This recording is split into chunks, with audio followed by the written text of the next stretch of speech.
Assalamualaikum warahmatullahi wabarakatuh. Perkenalkan, nama saya Istilela Fajrin dari kelas akuntansi 7B.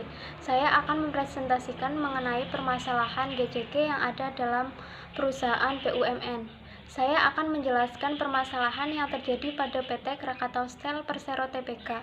Sebelum itu, saya akan menjelaskan terlebih dahulu mengenai pengertian dari GCG itu sendiri. Pengertian GCG menurut Sukrisno Agus yaitu suatu sistem yang mengatur hubungan peran komisaris, peran direksi, pemegang saham, dan pemangku kepentingan lainnya.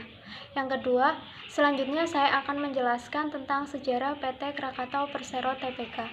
PT Krakatau Steel Persero Tbk didirikan tahun 1970 yang bergerak di bidang produksi baja berdasarkan Peraturan Pemerintah Republik Indonesia Nomor 35 Tahun 1970. Menurut pasal 1 Peraturan Pemerintah tersebut, PT Krakatau Steel Persero Tbk didirikan dengan tujuan untuk menyelesaikan dan mengoperasikan proyek industri bersih baja bekas bantuan Rusia yang mengembangkan industri baja di Indonesia. Yang ketiga yaitu tentang permasalahan yang saya akan bahas di sini tentang direksi yang terkena kasus korupsi yang menyebabkan saham Krakatau Steel rontok itu yaitu saham PT Krakatau Steel Persero Tbk itu turun dari mulai 2,89% ke level 470 per saham, padahal sebelumnya saham tersebut masih berada pada level 480.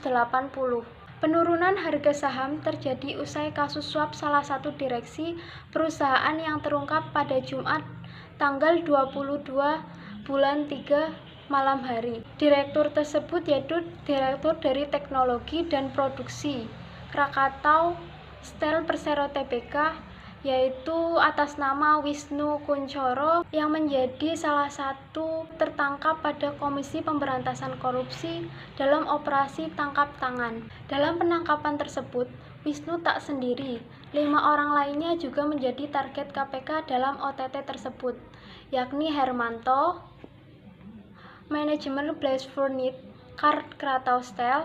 Yang kedua, Heri Susanto sebagai General Manager Central Maintenance Facility S Krakatau Steel, Alexander Muskita, Kenet Sutaja, dan sopir Hernanto.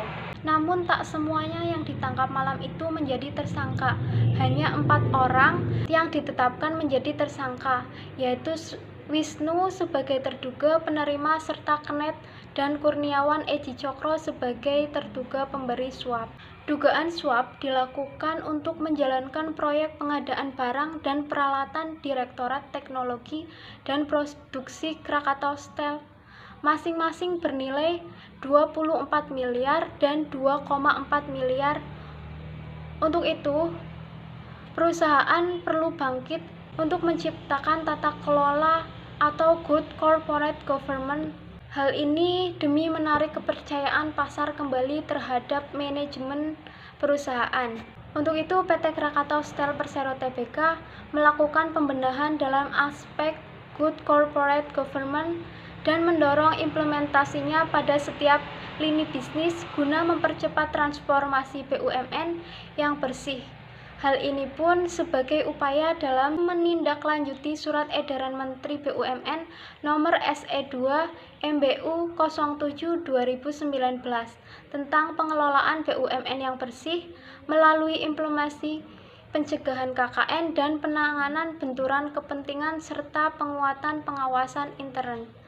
PT Krakatau Steel Persero Tbk berencana mengadopsi standar internasional dalam upaya pencegahan KKN, yaitu ISO 37001 2016 tentang Anti-Bribery Management System atau Sistem Manajemen Anti Suap. Dengan implementasinya, ISO 37001 2016 tersebut dapat memperkuat budaya organisasi yang menjunjung nilai-nilai kejujuran, transparansi, keterbukaan, dan kepatuhan. Sekian presentasi pemaparan kasus dari saya. Mohon maaf jika ada salah-salah kata. Kurang lebihnya, wassalamualaikum warahmatullahi wabarakatuh.